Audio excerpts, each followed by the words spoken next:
ఎఫెసీయులకు రాసిన పత్రిక 2వ అధ్యాయం 1 నుండి ఈ 6 వచనాల్లో 2 అంశాల గురించి పౌలు గారు మాట్లాడుతున్నాడు. ఈ 2 అంశాల్లో 1 నుండి 3 వచనాలు మానవ స్థితి, 4 నుండి 6 వచనాల్లో నూతన జీవితం. ఈ రెండిటికి మధ్య ఉన్నటువంటి వైరుధ్యాన్ని, వ్యత్యాసాన్ని పౌలు గారు వివరిస్తూ ఉంటారు. అక్కడ మనం చదివితే ఒక్కొక్క వచనాన్ని కనుక మనం ధ్యానం చేసుకుంటే చాలా అద్భుతమైనటువంటి విషయాలు అక్కడ వివరంగా పరిశుద్ధాత్మ దేవుడు పౌలు గారి ద్వారా రాయించి పెట్టారు. చూద్దాం. ఇక్కడ 2 జీవితాల గురించి మనం జ్ఞాపకం చేసుకుందాం. పాత జీవితం, కొత్త జీవితం. పౌలు గారు పాత జీవితాన్ని గురించి మాట్లాడుతున్నాడు. తర్వాత కొత్త జీవితాన్ని గురించి కూడా పౌలు గారు మాట్లాడుతున్నాడు. ఆ 2 విషయాలను మనం ఈ ఉదయకాల సమయంలో ధ్యానం చేసుకుందాం. రండి, 2వ అధ్యాయం 1వ వచనంలో, 2వ అధ్యాయం 1వ వచనం, మీ అపరాధముల చేతను పాపముల చేతను చచ్చిన వారై ఉండగా చాలు. నేను 2 విషయాల గురించి పౌలు గారు ఇక్కడ రాశారని చెప్పాను. మానవ స్థితి 1 నుండి 3 వచనాలు, 4 నుండి 6 వచనాలు, నూతన జీవితానికి మధ్య ఉన్నటువంటి వైరుధ్యాన్ని పౌలు గారు వివరిస్తూ ఉన్నాడు. అలా వివరిస్తూ పాత జీవితాన్ని గురించి మాట్లాడుతున్నాడు, కొత్త జీవితాన్ని గురించి కూడా ఆయన మాట్లాడుతూ ఉన్నాడు. ఈ పాత జీవితానికి కొత్త జీవితానికి ఉన్నటువంటి విషయాల్లో 5 రకాలైనటువంటి విషయాలు ఇక్కడ ఉన్నాయి. 5 రకాలైనటువంటి సంగతులు పౌలు గారు ఇక్కడ జ్ఞాపకం చేస్తూ ఉన్నాడు. ఈ 5 రకాలైనటువంటి సంగతుల్లో మనం ధ్యానం చేసుకుంటే కనుక, పాత జీవితాన్ని సంగతులు మనం ధ్యానం చేసుకుంటే, పాత జీవితానికి 5 సంగతులు ఉన్నాయి, కొత్త జీవితానికి కూడా 5 సంగతులు ఉన్నాయి. ఈ రెండిటి మధ్య ఉన్నటువంటి వైరుధ్యాన్ని పౌలు గారు వివరిస్తూ ఉన్నాడు. ఏమన్నాడు? పాత జీవితంలో ఏముంది? ఒకప్పుడు మనం ఎవరము? మృతులము. ఒకప్పుడు ఎవరం మనము? మృతులము. ఏ విధంగా మృతులమైపోయాము? అపరాధముల చేతను పాపముల చేతను మనము చచ్చిపోయాము. ఎలా చచ్చిపోయావు నువ్వు? పౌలు గారు అంటున్నారు, పాత జీవితంలో ఒకప్పుడు మనం ఎవరమంటే చచ్చిన వాళ్ళం, మనం మృతులము, నిర్జీవులము, జీవము లేనటువంటి వారము. అపరాధముల చేత పాపముల చేత మనం చచ్చిపోయినటువంటి స్థితిలో ఉన్నటువంటి వాళ్ళం. మన స్థితి అది. పాత జీవితంలో, ప్రాచీన జీవితంలో మనం ఎవరమంటే చచ్చిన స్థితిలో ఉన్నటువంటి మనం, చచ్చిపోయినటువంటి స్థితిలో ఉన్నటువంటి మనం.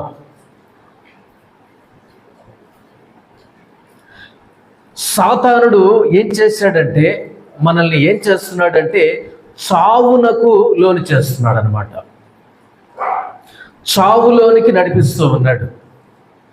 చావులోనికి వాళ్ళు వెళ్ళిపోతూ ఉన్నారు. ఆదాము అవ్వలను సాతానుడు ఏం చేశాడంటే చావులోనికి నడిపించాడు.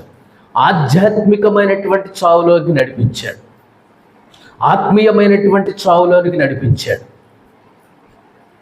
అదొక రకమైనటువంటి చావు. శారీరకంగా వాళ్ళు బ్రతికే ఉన్నారు కానీ ఆధ్యాత్మికంగాను ఆత్మీయంగాను దేవుని విషయాల్లో, దేవుని సహవాస విషయంలో, దేవునితో సమయం గడిపే విషయంలో, దేవుని యొక్క స్వరం వినే విషయంలో వాళ్ళు ఏమైపోయారు? వాళ్ళు చచ్చిన స్థితిలో వాళ్ళు ఉన్నారు, చచ్చిపోయినటువంటి స్థితిలో వాళ్ళు ఉన్నారు. దేవుని యొక్క సహవాసంలో నుండి వాళ్ళు దూరం అయిపోయారు. దేవుని యొక్క సన్నిధిలో నుండి వాళ్ళు దూరం అయిపోయారు. దేవుని యొక్క స్వరాన్ని విని సంతోషించే విషయంలో నుండి వాళ్ళు దూరం అయిపోయారు. దేవునితో ఉన్నటువంటి ఆనందం, సంతోషంలో నుండి వాళ్ళు దూరం అయిపోయారు. దేవునికి దూరం అయిపోయారు, లోకానికి వాళ్ళు దగ్గరైపోయారు. ఆధ్యాత్మికమైనటువంటి విషయాల్లో వాళ్ళు చనిపోయారు. మనల్ని కూడా సాతానుడు ఏం చేస్తున్నాడంటే, ఒకప్పుడు మనల్ని ఏం చేశాడు? సాతానుడు చావునకు లోను చేశాడు. చచ్చిన స్థితిలో మనం ఉన్నాం. పాత జీవితాన్ని గురించి మాట్లాడుకుంటే చచ్చిన స్థితిలో మనం ఉన్నాం. ఎలా చనిపోయామో అపరాధముల చేతనో పాపముల చేతనో మనం చచ్చిపోయినటువంటి స్థితిలో ఉన్నాం. దేవుడు అంటే ఎవరో తెలియదు, వాక్యం అంటే ఏంటో తెలియదు, దేవుని యొక్క సన్నిధి అంటే ఏంటో తెలియదు. కొన్నిసార్లు విశ్వాస జీవితంలో ఆధ్యాత్మికమైనటువంటి విషయాల్లో చచ్చిన స్థితిలో విశ్వాసం ఉంటాడు, మిగతా విషయాల్లో జీవిస్తూ ఉంటాడు. అలాంటి మనలను దేవుడు ఏం చేశాడు? ఇప్పుడు క్రొత్త జీవితం. ఒకప్పుడు మనం మృతులము, దానికి వ్యతిరేకంగా, దానికి వ్యత్యాసంగా దేవుడు మనల్ని ఏం చేశాడు? ఒక వచనం చూపిస్తాను, చూడండి. 4-5 వచనాల్లో. అయినను దేవుడు కరుణా సంపన్నుడై ఉండి మనము మన అపరాధముల చేత చచ్చిన వారమై ఉండినప్పుడు సైతము మన ఎడల చూపిన తన మహాప్రేమ చేత మనలను క్రీస్తుతో కూడా బ్రతికించాడు. ఓకే, ఇది క్రొత్త జీవితం. పాత జీవితంలో ఒకప్పుడు ఎలా ఉన్నాం మనం? అపరాధముల చేత పాపముల చేత చచ్చిన స్థితిలో మనం ఉన్నాం, చంపబడినటువంటి స్థితిలో మనం ఉన్నాం, దేవునికి దూరమైనటువంటి స్థితిలో మనం ఉన్నాం, దేవుని యొక్క సన్నిధికి దూరమైనటువంటి స్థితిలో మనం ఉన్నాం. ఆనందానికి, సంతోషాలకు, శాశ్వతమైనటువంటి నిత్యరక్షణకు మనకు దూరమైనటువంటి స్థితిలో ఉన్నాం. పాత జీవితంలో, పాడు జీవితంలో, ప్రాచీన జీవితంలో అలా ఉన్నాం. అలా ఉన్నటువంటి మనల్ని 4-5 వచనాల్లో దేవుడు ఏం చేశాడు? సజీవులనుగా చేశాడు. అప్పుడేమో మృతులం, ఇప్పుడేమో సజీవులం. అర్థమవుతుంది కదా? పాత జీవితంలో ఒక మాట చెప్పాను, దానికి వ్యతిరేకంగా క్రొత్త జీవితంలో ఒక మాట చెప్పాను. పాత జీవితంలో ఒకప్పుడేమో మృతులము, చచ్చిన వారము. అలాంటి మనలను దేవుడు ఏం చేశాడు? ఇప్పుడు సజీవులనుగా చేశాడు. మనల్ని సజీవంగా ఉంచాడు. మనల్ని జీవాధిపతి అయినటువంటి దేవుడు మనకేం చేశాడంటే జీవాన్ని మనలో ఇచ్చి జీవింపజేశాడు. ప్రభువైనటువంటి యేసుక్రీస్తు వారు మన మీద ఉదయించి మనకు జీవమునిచ్చి మనకు ప్రాణం పోసి మనల్ని బ్రతికించి ఏం చేశాడంటే సజీవులుగా ఉంచాడు. అదే విషయాన్ని 4-5 వచనాలు జ్ఞాపకం చేస్తున్నాం. పాత జీవితంలో ఒకప్పుడు మృతులము, క్రొత్త జీవితంలో ఇప్పుడు మనం దేవునిలో మనం ఎవరమంటే సజీవులము. మృతులమైనటువంటి మనల్ని, చనిపోయినటువంటి మనల్ని దేవుడు తన కృపచేత ఇప్పుడు మనల్ని ఏం చేశాడంటే సజీవులనుగా చేశాడు. మనము నిర్జీవులము కాదు, సజీవులం. మనము నిర్జీవులము కాదు, మనము సజీవులము. సజీవంగా ఉన్నవాడు, జీవించి ఉన్నవాడు స్పందిస్తాడు, పిలిస్తే పలుకుతాడు. నేను జీవించే ఉన్నానని ఆయన మాట ద్వారా, ప్రవర్తన ద్వారా, కదలికల ద్వారా ఏం చేస్తాడని తెలియపరుస్తూ ఉంటాడు. ఎవరు ఈ విధంగా మనల్ని సజీవులుగా చేశాడంటే ప్రభువైనటువంటి యేసుక్రీస్తు వారే మనల్ని సజీవులుగా చేశాడు, మనల్ని సజీవులుగా ఉంచాడు. అది మొదటి మాట. రెండవ మాట నేను జ్ఞాపకం చేస్తాను. 2వ అధ్యాయం 2వ వచనం.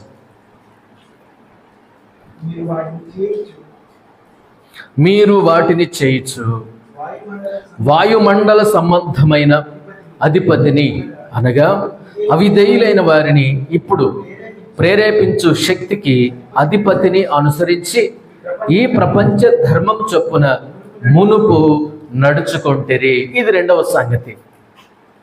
పాత జీవితంలో మనం ఎవరము? ఒకప్పుడు మృతులం, చచ్చిన స్థితిలో ఉన్నటువంటి మనం. అయితే క్రొత్త జీవితంలో దేవుడు ఏం చేశాడు? ఇప్పుడు సజీవులుగా చేశాడు. సజీవమైనటువంటి వారిగా దేవుడు చేశాడు. సజీవమైనటువంటి వారినిగా దేవుడు నియమించాడు. అది మొదటి సంగతి. రెండవ పాయింట్లో మనం ఏం నేర్చుకుంటున్నాం? పాత జీవితంలో ఒకప్పుడు మనము దాసులం. మొదటి పాయింట్లో ఒకప్పుడు మనం మృతులము. మృతులైనటువంటి మనల్ని క్రీస్తులో క్రొత్త జీవితంలో దేవుడు ఏం చేశాడంటే సజీవులుగా చేశాడు.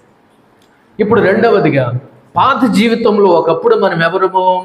దాసులము. దాసులం. దేనికి దాసులం మనం? దేనికి దాసులం? అక్కడ ఉంది. దేనికి దాసులము? సాతానికి దాసులం మనం, పాపానికి దాసులం మనం, పాడు జీవితానికి దాసులం మనం. వింటున్నారా? పాపానికి దాసులం, పాత జీవితానికి దాసులం, ప్రాచీన జీవితానికి దాసులం, లోకపు అలవాట్లకు దాసులం. పాపానికి దాసులం, చావునకు దాసులం, సాతానుకి దాసులం. మనము పూర్వం దాసత్వమందు మనం జీవించాం, దాసులముగా మనం జీవించాం, కాడి క్రింద మనము జీవించాం. పాపం అనేటటువంటి కాడి క్రింద సాతాను యొక్క దాస్యములో మనం జీవించాం. అది పాత జీవితంలో ఒకప్పుడు. ఇప్పుడు మనల్ని దేవుడు ఏం చేశాడు? 7వ వచనం చూద్దాం. అలాంటి మనల్ని దేవుడు ఏం చేశాడు? క్రీస్తు యేసునందు మనలను ఆయనతో కూడా లేపి పరలోకమందు ఆయనతో కూడా కూర్చుండబెట్టెను. ఇప్పుడు క్రొత్త జీవితంలో ఒక మాట చూద్దాం. పాత జీవితంలోనేమో ఒకప్పుడు మనం దాసులం, పాపానికి, లోకానికి, శాపానికి, చెడు అలవాట్లకు, చెడు కోరికలకు, చెడు తలంపులకు, చెడు చూపులకు దాసులం ఒకప్పుడు. అలాంటి మనల్ని దేవుడు 7వ వచనంలో ఏం చేశాడంటే, అలాంటి మనల్ని ఇప్పుడు సింహాసనాసీనులుగా మనల్ని చేశాడు దేవుడు. దాసుడికి సింహాసనం ఉండదు, దాసుడికి స్వాతంత్ర్యం ఉండదు, దాసుడికి సన్మానాలు ఉండవు, దాసునికి చప్పట్లు ఉండవు, దాసునికి పూలదండలు ఉండవు, దాసుడు కాబట్టి. అలాంటి మనల్ని దేవుడు ఏం చేశాడు? ఇప్పుడు సింహాసనం మీద కూర్చోబెట్టాడు. 7వ వచనంలో అదే మాట ఉంది కదా. ఏం చేశాడు దేవుడు? మనల్ని క్రీస్తు యేసునందు మనలను ఆయనతో కూడా లేపి పరలోకమందు ఆయనతో కూడా కూర్చుండబెట్టెను. ఎక్కడ కూర్చుండబెట్టాడు? ఆయనతో కూడా కూర్చుండబెట్టాడు. ఆయన పక్కన కూర్చుండబెట్టాడు. సింహాసనం మీద మనల్ని కూర్చుండబెట్టాడు. దేవుడు మనలను దాసులుగా చేయలేదు. సాతానుడు మనల్ని ఏం చేశాడు? చావుకు లోను చేశాడు. అపరాధములతో, పాపములతో కుక్కి పడేశాడు. రెండవదిగా సాతానుడు ఏం చేశాడు? దాసులుగా చేసుకున్నాడు, పనోళ్ళుగా చేసుకున్నాడు. సాతాను మనల్ని చావునకు గురి చేస్తే దేవుడు మనల్ని ఏం చేశాడు? సజీవులుగా చేశాడు. రెండవదిగా సాతానుడు మనల్ని ఏం చేసుకున్నాడు? దాసులుగా వాడుకుంటుంటే, దాసులుగా చేస్తే దేవుడు ఏం చేశాడు? నువ్వు దాసుడవు కాదు, దాసురాలు కాదు, సింహాసనం మీద కూర్చునవలసిన దానివి, సింహాసనం మీద కూర్చునవలసినటువంటి వాడివి. దేవుని యొక్క ప్రేమ చూసారా? ఎఫెసీ సంఘానికి పౌలు గారు ఇంత గొప్ప అద్భుతమైనటువంటి సందేశాన్ని ఇస్తూ ఉన్నారు. సాతానుడేమో దాసులుగా చేసుకున్నాడు, సాతానుడేమో పనోళ్ళుగా చేసుకున్నాడు, దేవుడేమో కుమారులనుగా చేసుకున్నాడు, కుమార్తెలనుగా చేసుకున్నాడు. సింహాసనం మీద తనతో పాటు ఏం చేస్తున్నాడు? కూర్చుండబెడుతున్నాడు. దాసులం కాదు, ఆ పాపం అనే దాస్యం క్రింద మరలా పోవద్దు, ఆ పాపం అనేటటువంటి దాస్యం క్రింద, ఆ దాస్యంలో చిక్కుకోవద్దు, దాని జోలికి పోవద్దు, మరలా ఆ కాడి కిందకి వెళ్ళొద్దు అంటున్నాడు దేవుడు. ఆ కాడిని విరిచి, ఆ కాడిని మన భుజం మీద నుండి తీసివేసి దేవుడు మనలను స్వతంత్రులుగా చేసి ఎక్కడ కూర్చుండబెట్టాడు? తనతో పాటు పరలోకమందు సింహాసనం మీద కూర్చుండబెట్టాడు. ఇది క్రొత్త జీవితంలో మాట. పాత జీవితంలో, పాడు జీవితంలో మనము దాసులం. ఇంకా మనం దాసత్వంలోనికి పోకూడదు, ఐగుప్తులోనికి పోకూడదు, ఐగుప్తులోనికి తిరిగిపోకూడదు, ఐగుప్తు యొక్క ఆశలకు పోకూడదు. దేవుడు అన్నాడు, నువ్వు దాసుడవు కాదు నాన్న, నా కుమారి, నా కుమారుడా, నువ్వు దాసురాలివి కాదు, నువ్వు దాసుడవి కాదు, నా కుమారుడవు, నా కుమార్తెవు. ఇదిగో నీకేముందంటే సింహాసనం ఉంది, నా పక్కన నీకు ఒక సింహాసనం ఉంది, ఆ సింహాసనం మీద నేను నిన్ను కూర్చోపెడతాను అని అంటున్నాడు దేవుడు. కానీ కొన్నిసార్లు మనిషి అంటాడు, ఐగుప్తు యొక్క కూరలే బాగున్నాయి, ఆ దోసకాయలే బాగున్నాయి, ఆ కీరకాయలే బాగున్నాయి, అక్కడ పరిస్థితులే బాగున్నాయి, మేము ఐగుప్తు దేశానికి తిరిగి వెళతామని ఇశ్రాయేలీయులు ధర్నా చేశారు. అక్కడే మేము చచ్చిపోయి ఉంటే బాగుండనే అని ఐగుప్తుని వాళ్ళు ఏం చేసుకుంటున్నారంటే మననం చేసుకుంటున్నారు. వాళ్ళు ఐగుప్తులో నుంచి బయటకు వచ్చారు, కానీ వాళ్ళ హృదయంలో ఐగుప్తు ఉంది, అలానే ఉంది. చాలాసార్లు మనకి జీవితంలో కూడా లోకములో నుండి బయటకు వస్తాం, కానీ లోకం లోపలే ఉంటుంది. మనిషి లోకములో నుండి వచ్చాడు, కానీ మనిషిలో నుండి లోకం బయటికి రాలేదు. ఇశ్రాయేలీయుల జీవితంలో కూడా దేవుడు వాళ్ళని విమోచించి విడిపించి బయటకు తీసుకొని వస్తే, ఐగుప్తుల నుండి బయటకు తీసుకొని వస్తే సముద్రం దాటినా కానీ ఐగుప్తు దాటినా కానీ ఐగుప్తు లోపలే ఉంది, లోకము లోపలే ఉంది. మరలా అదే దాస్యాన్ని వాళ్ళు కోరుకుంటున్నారు, మరలా అదే పాడు జీవితాన్ని వాళ్ళు కోరుకుంటున్నారు, అదే మరలా ఐగుప్తు దేశాన్ని వాళ్ళు కోరుకుంటున్నారు. ఈ రోజున లేరా? వద్దన్న పని చేసేవాళ్ళు లేరా? వద్దన్న పని జోలికి వెళ్ళేవారు లేరా? మనం అది చేయకూడదు అని అంటే ఆగిపోయిన వాళ్ళు ఎంతమంది? చాటుని చేసేవాళ్ళు ఎంతమంది? చెప్తే చెప్పాడులే, నేను చేసేది అని ఎంతమంది చేయట్లేదు? ఇది ఐగుప్తు దేశం నుండి బయటకు వచ్చినటువంటి ఇశ్రాయేలీలు ఏం చేస్తున్నారంటే, బయటకు వచ్చారు, ఉపయోగం ఏముంది? నీ హృదయంలో నుండి లోకం బయటికి, ఐగుప్తు బయటికి రాలేదు కదా. సముద్రం దాటే ఉపయోగం ఏముంది? నీ లోపల అలానే ఉంది కదా. దాస్యపు మనస్సు, దాసత్వపు మనస్సు. ఆ కాడి క్రిందే బతుకుదాం. దేవుడు అన్నాడు, నీ మెడ మీద నుండి నేను కాడి తీసివేస్తాను నాయన, నీ మెడ మీద నుండి కాడి విరిచేస్తాను నాయన, నీ మెడ మీద నుండి కాడి నేను తీసివేసి నిన్ను స్వతంత్రుడిగా చేస్తానంటే మరలా కోరుకోవటం ఏంటి? మరలా ఐగుప్తును కోరుకోవటం ఏంటి? మరలా లోకాన్ని కోరుకోవడం ఏంటి? దేమా లోకానికి వెళ్ళిపోయాడు. చాలామంది లోకాన్ని స్నేహించి లోకాన్ని మోహించి వెళ్ళిపోయారు. మరలా దాస్యానికి వాళ్ళు వెళ్ళిపోతున్నారు. దేవుడేమో దాసత్వాన్ని తీసివేస్తానన్నాడు, స్వతంత్రుడిగా నేను చేస్తానన్నాడు. ఏమి ఇస్తానన్నాడు? సింహాసనం ఇస్తానన్నాడు దేవుడు క్రొత్త జీవితంలో. సింహాసనం ఏమో కానీ ప్రభు, నా కాడే బాగుంది, ఐగుప్తే బాగుంది, లోకమే బాగుంది, లోకపు కళలే బాగున్నాయి, లోకపు వేషాలే బాగున్నాయి అని మరలా దాస్యంలోకి వెళ్ళిపోతున్నాడు. ఎంత విడ్డూరం, ఎంత విచారకరమైనటువంటి సంగతి. అది పాత జీవితంలో సాతానుడు మనల్ని ఏం చేశాడు? కాడి క్రింద పెట్టి, కాడికి మన మెడకు పలుపు తగిలించి కట్టిపడేసి అలా ఉంచాడండి. ప్రభు అయినటువంటి యేసుక్రీస్తు వారు ఆ పలుపుని తెంచి కాడిని విరిచి సింహాసనం మీద నేను నిన్ను కూర్చోబెడతానని క్రొత్త జీవితంలో వాగ్దానం ఇచ్చాడు. అదే 4-5 వచనాల్లో మనం చదివినటువంటి ఆ వాక్య భాగంలో, 7వ వచనంలో మనం చదివినటువంటి వాక్య భాగంలో ఉంది. క్రీస్తు యేసునందు మనలను ఆయనతో కూడా లేపి పరలోకమందు ఆయనతో కూడా కూర్చునిబెట్టాడు. బైబిల్ గ్రంథంలో మనం చూస్తాం, మరలా పాపం జోలికి పోవద్దు, మరలా దాస్యం క్రిందికి పోవద్దు, మరలా సాతాను కాడి క్రిందికి పోవద్దు, మరలా లోకములోనికి పోవద్దు. అక్కడికి వెళితే ఈసారి నువ్వు బయటికి రావు. నా మాట విను, నీకు క్రొత్త జీవితంలో ఇప్పుడు నీకు సింహాసనం ఇస్తాను, సింహాసనం మీద నేను నిన్ను కూర్చుండబెడతానని దేవుడు వాగ్దానం ఇచ్చాడు. అది 2వ సంగతి. 3వ సంగతి నేను జ్ఞాపకం చేస్తాను. 3వ వచనం, 2వ అధ్యాయం 3వ వచనం.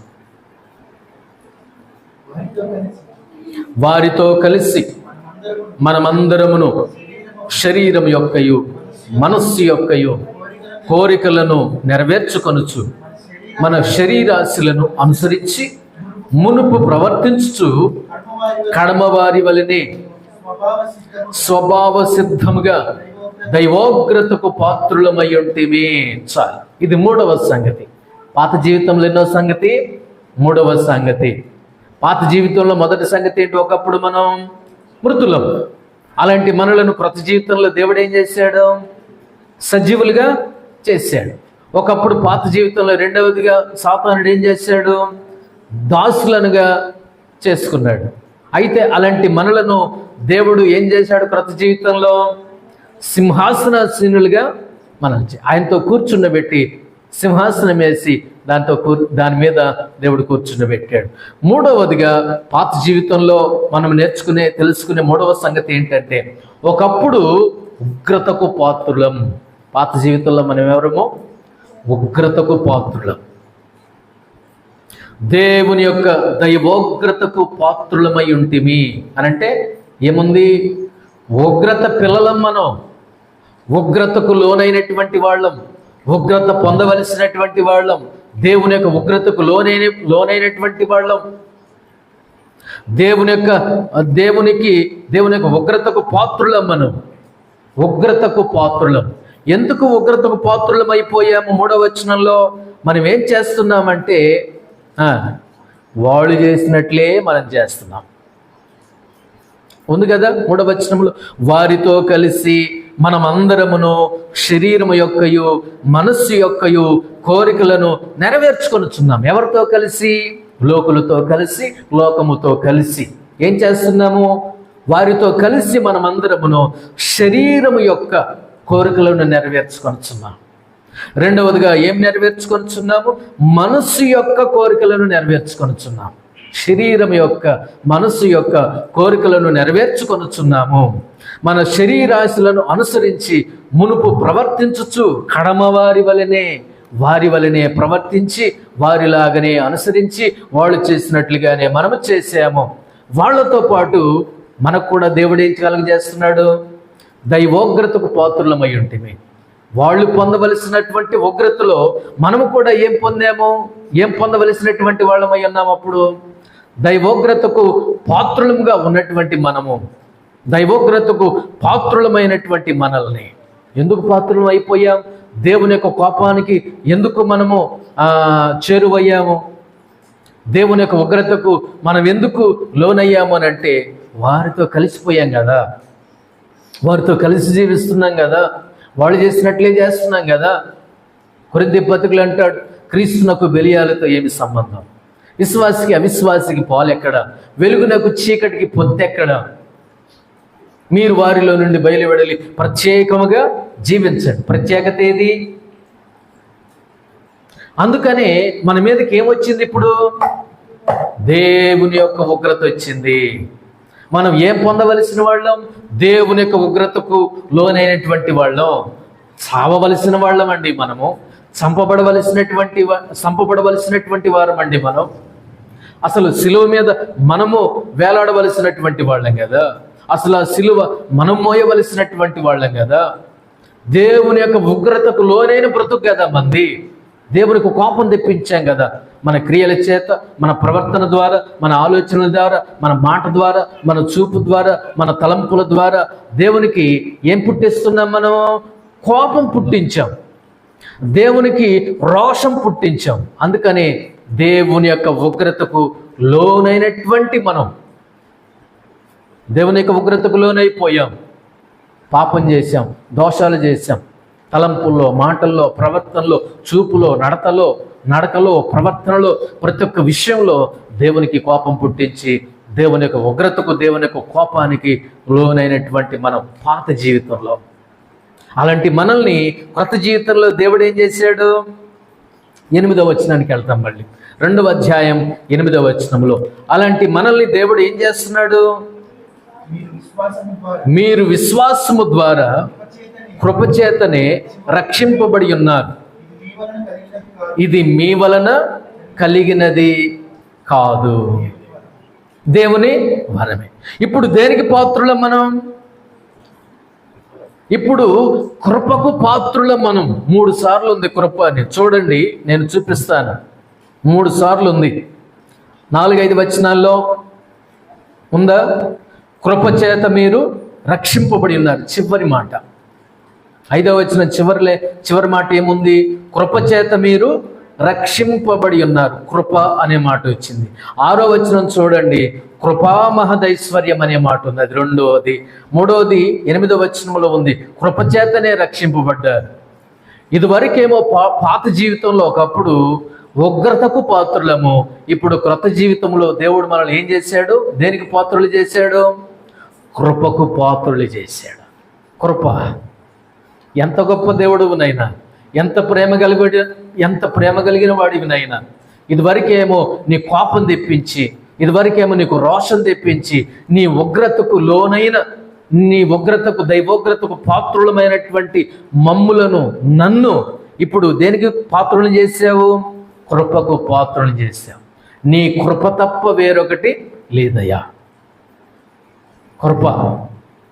మీరు కృపచేత రక్షించబడి ఉన్నారు. దేవుని యొక్క కృప లేకపోతే దేవుని యొక్క ప్రేమ మన మీద లేకపోతే, దేవుని యొక్క కనికరం మన మీద లేకపోతే పాత జీవితంలో ఏమైపోయేవాళ్ళం? ఉగ్రతకు లోనైపోయి మాడిపోవలసినటువంటి వాళ్ళం కదా. దేవుని యొక్క ఉగ్రత క్రిందకు వచ్చేసి చావవలసినటువంటి వాళ్ళం కదా. అలాంటి మనల్ని కృత జీవితంలో దేవుడు ఏం చేశాడు? కృపకు పాత్రులనుగా చేశాడు. మరణ పాత్రులమైనటువంటి మనలను పాడతాం కదా, మరణ పాత్రుడనైన నన్ను రక్షించావు కదా, బ్రతికించావు కదా. మరణ పాత్రుడనైన నన్ను, మరణ పాత్రురాలైనటువంటి నన్ను బ్రతికించి ప్రేమించి ఇప్పుడు క్రొత్త జీవితంలో ఏం చేశావు? కృపకు పాత్రులనుగా దేవుడు చేశాడు. కృపకు పాత్రులమయ్యాం మనం. ఎంత గొప్ప ఘనత! ఎగిరి గంతు వేయాలి కదా. అమ్మ జస్ట్ మిస్.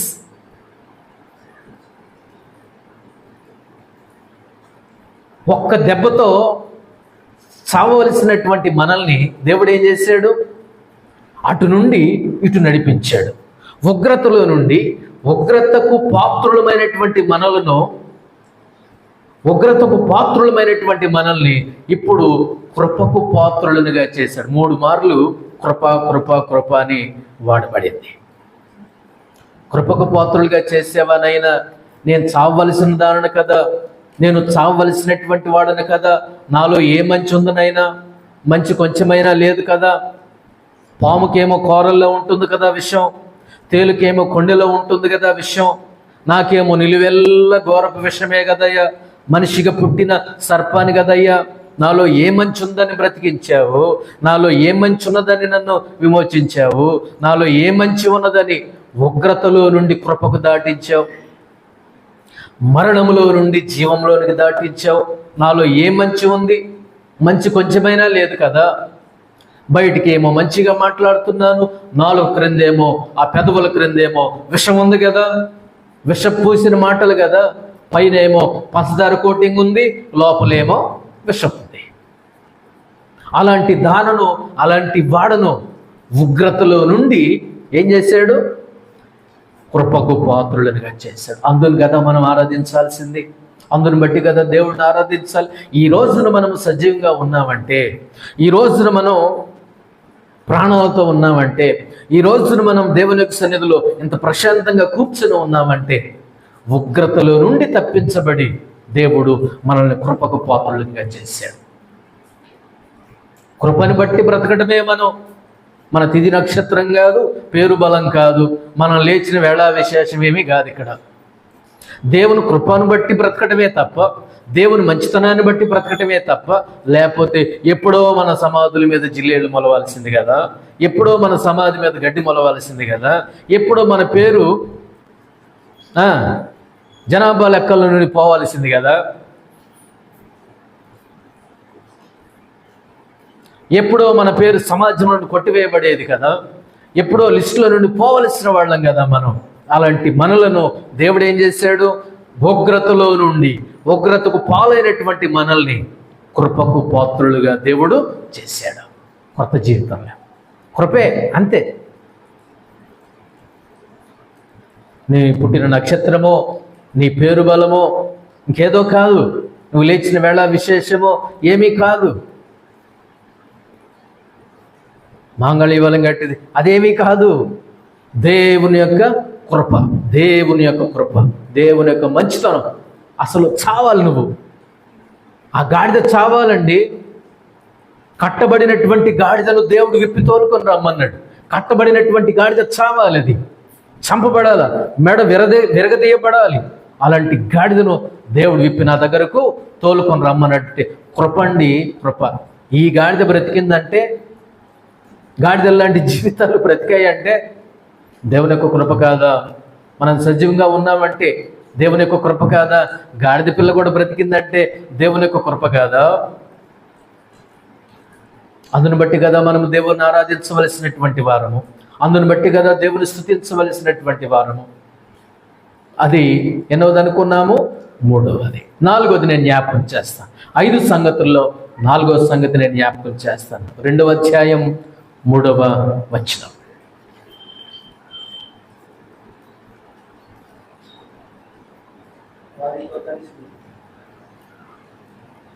వారితో కలిసి మనమందరమును శరీరం యొక్కయు మనస్సు యొక్కయు కోరికలను నెరవేర్చుకొనుచు మన శరీరాశులను అనుసరించి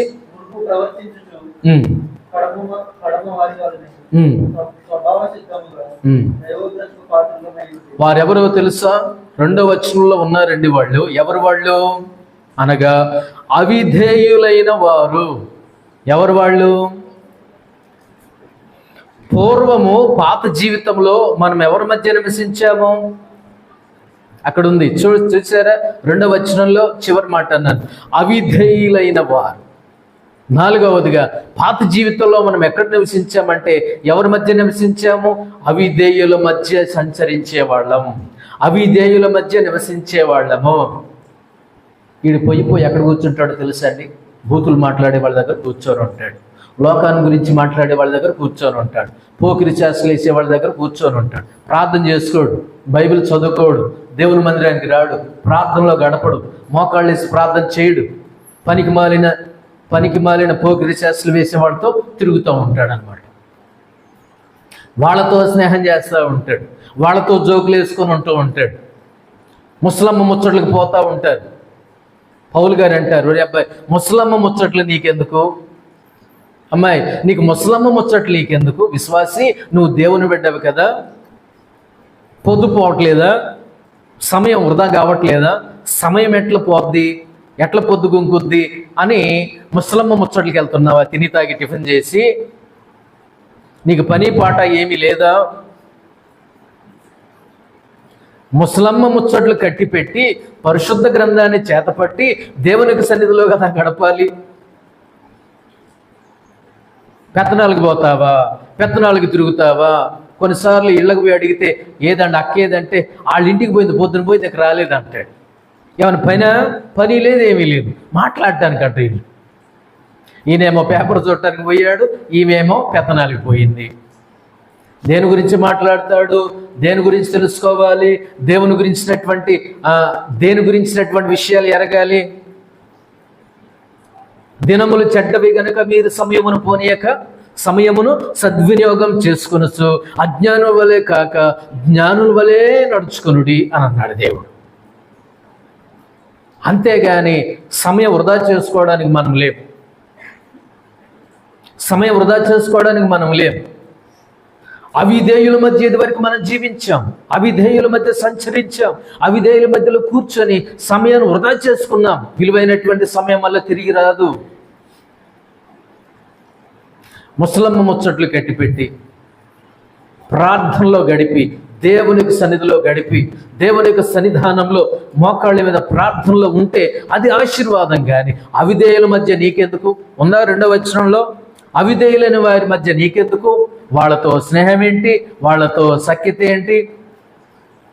దేవుడు అంటున్నాడు అది మంచిది కాదు.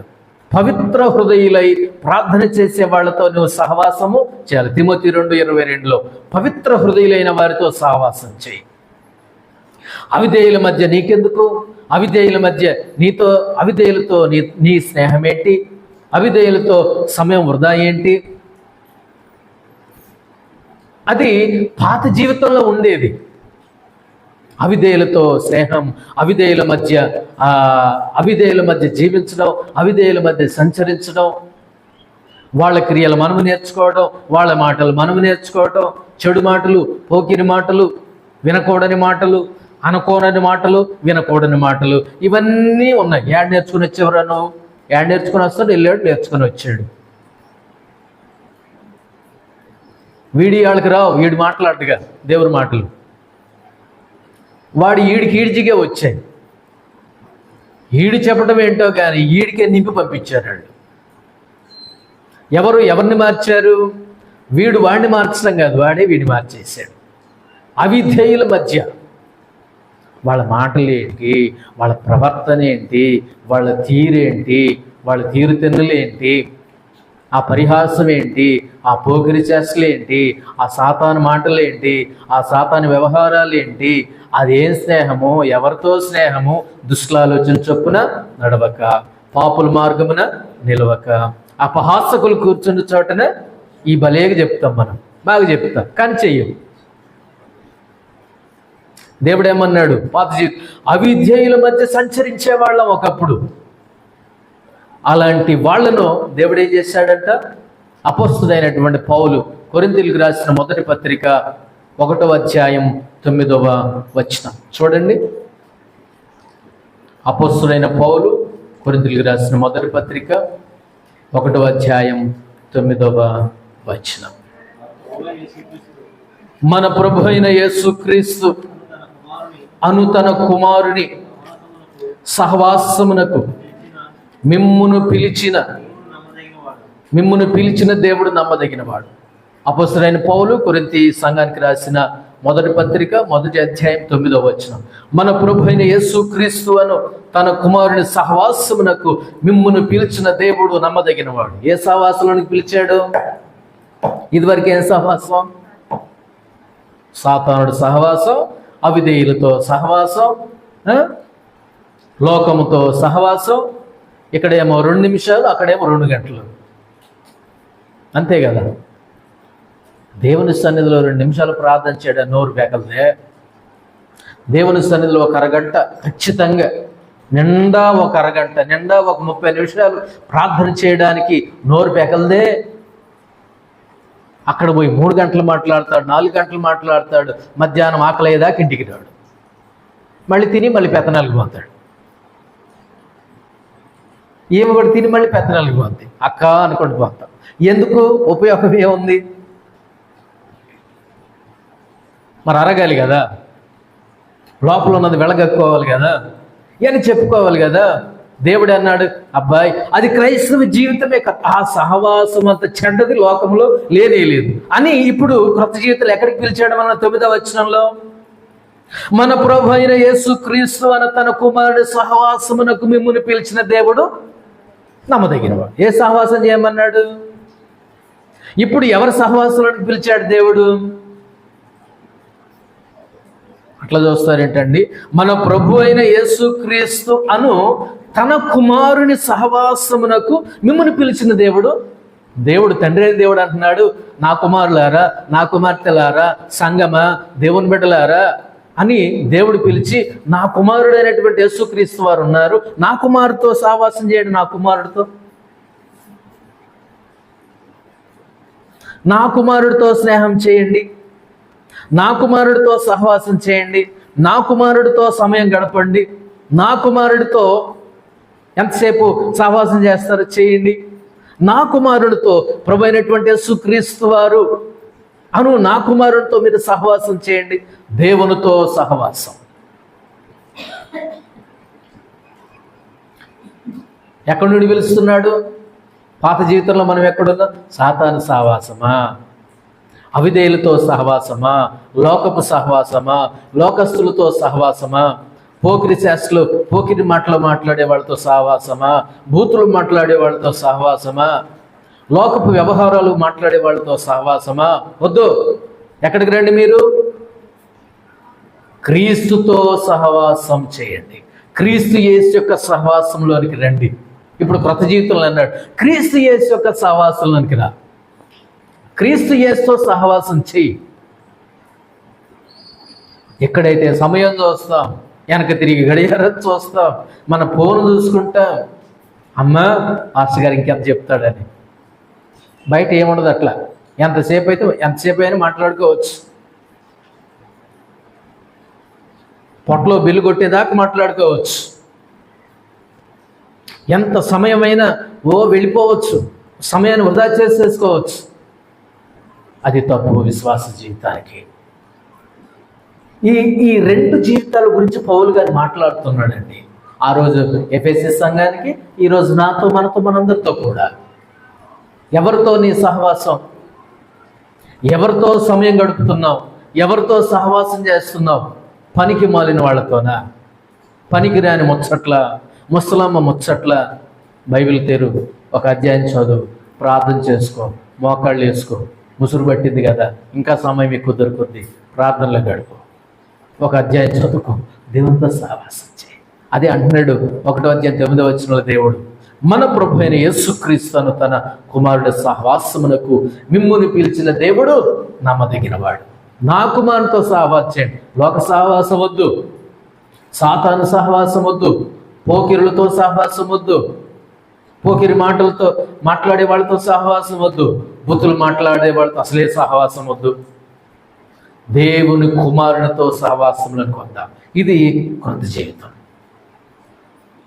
మన సహవాసం ఏమర్థం? మన సహవాసం ఏమర్థం? మన సహవాసం దేనితో? మన సహవాసం ఎవరితో? ఎంతసేపు? ఎక్కడ? ఇది 4వ సంగతి. 5వ సంగతి నేను జ్ఞాపకం చేస్తాను. 2వ అధ్యాయం 2వ వచనం. ఎఫెసీయులకు రాసిన పత్రిక 2వ అధ్యాయం 2వ వచనం.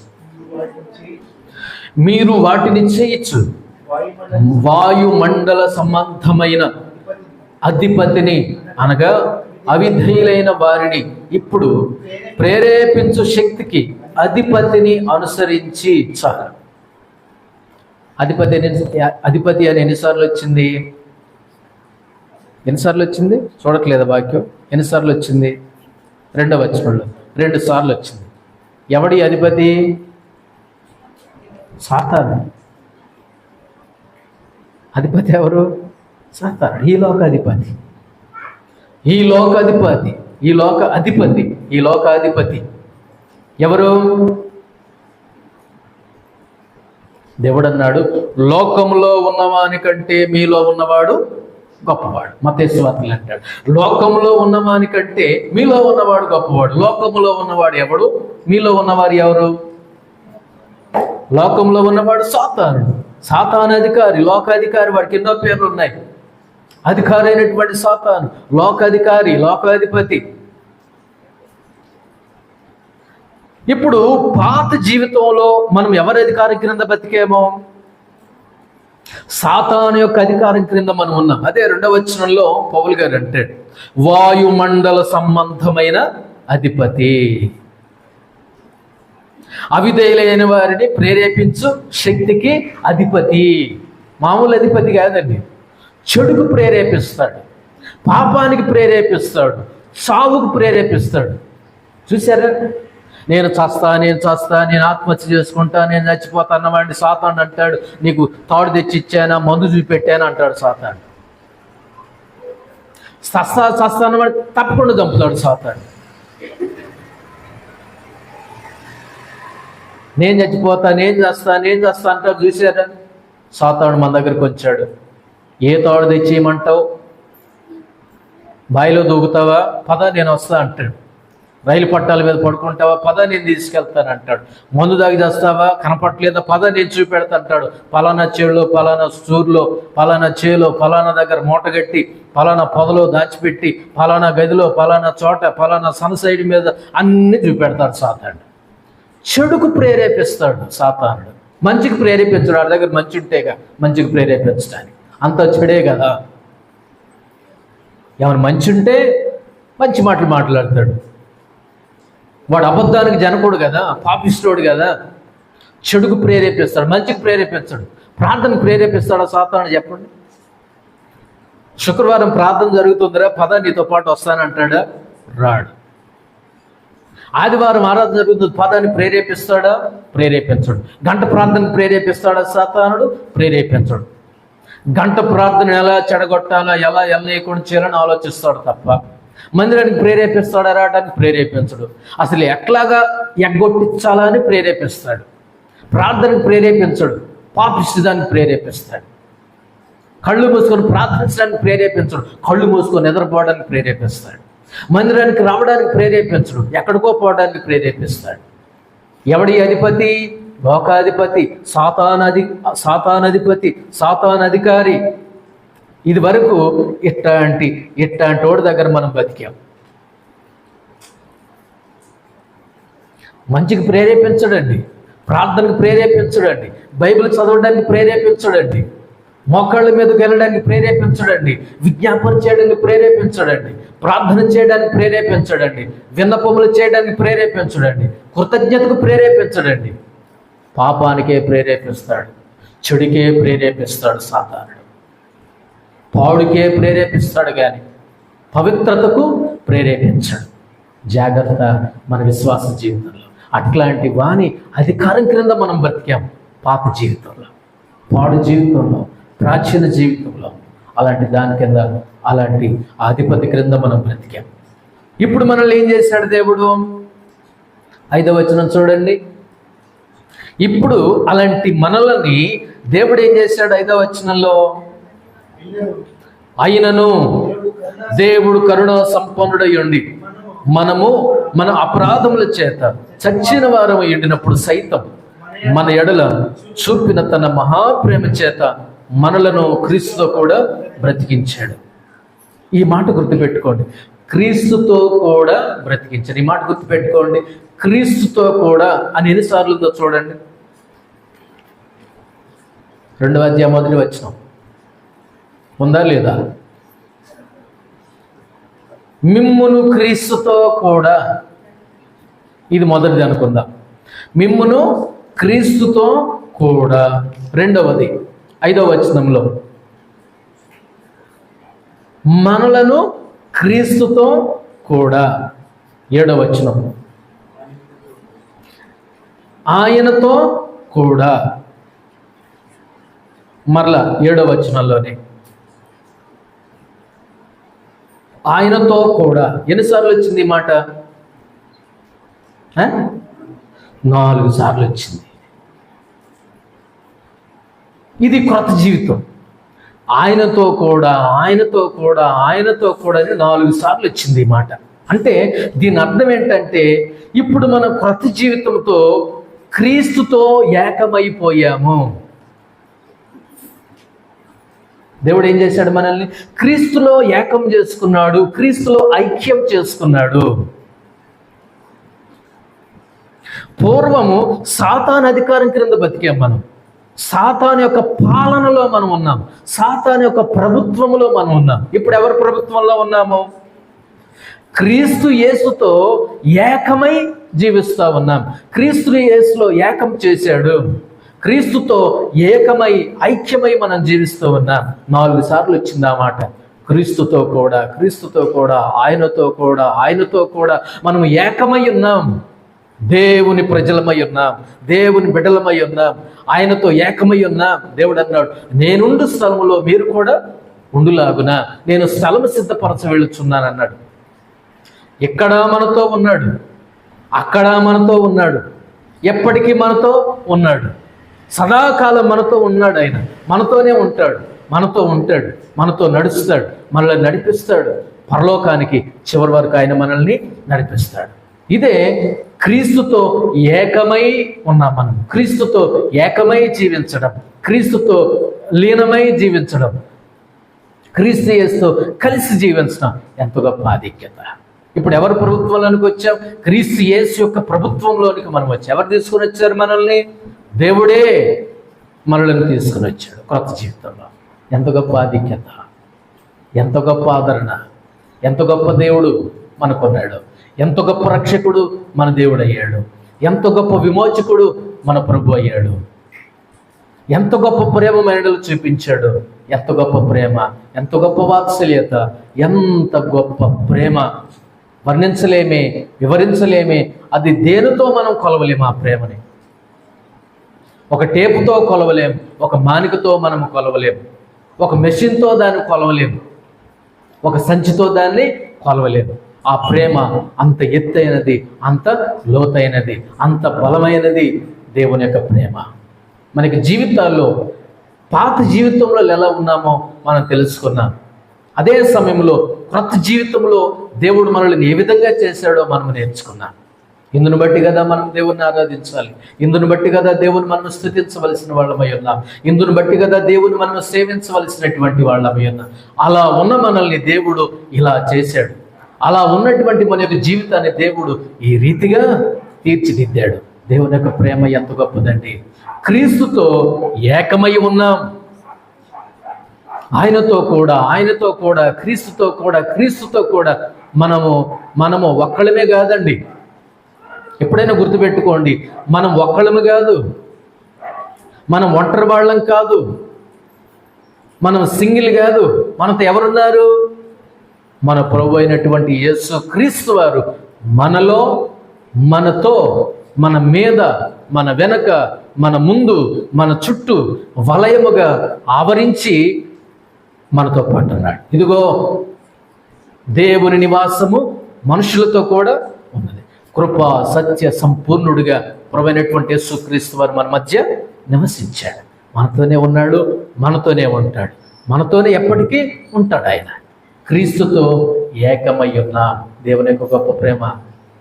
ఎంత గొప్ప ప్రేమ అయ్యా నేనంటే నీకు ఎంత ఇష్టంనైనా, నేనంటే నీకు ఎంత వాత్సల్యంనైనా, ఎంత ప్రేమ, కొలవలేని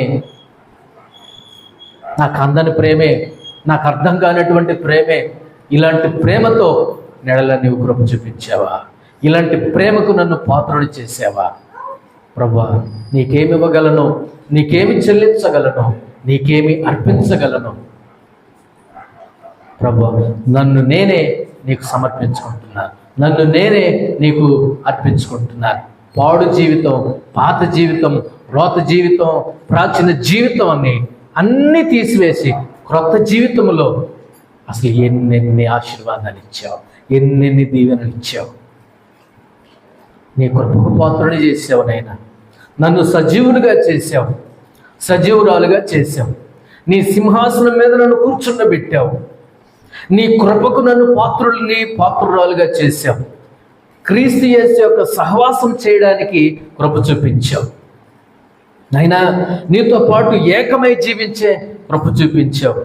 ఏకమై ఉండేటటువంటి ధన్యతను నువ్వు నాకు దయచేసావు అని మనం ఆరాధించాలి కదా.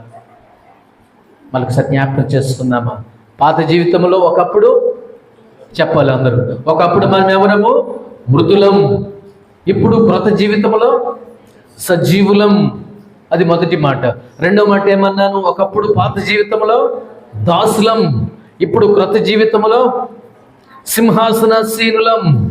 మూడవది, ఒకప్పుడు పాత జీవితంలో ఉగ్రతకు పాత్రులం, ఇప్పుడు క్రొత్త జీవితంలో దేనికి పాత్రులమయ్యాము?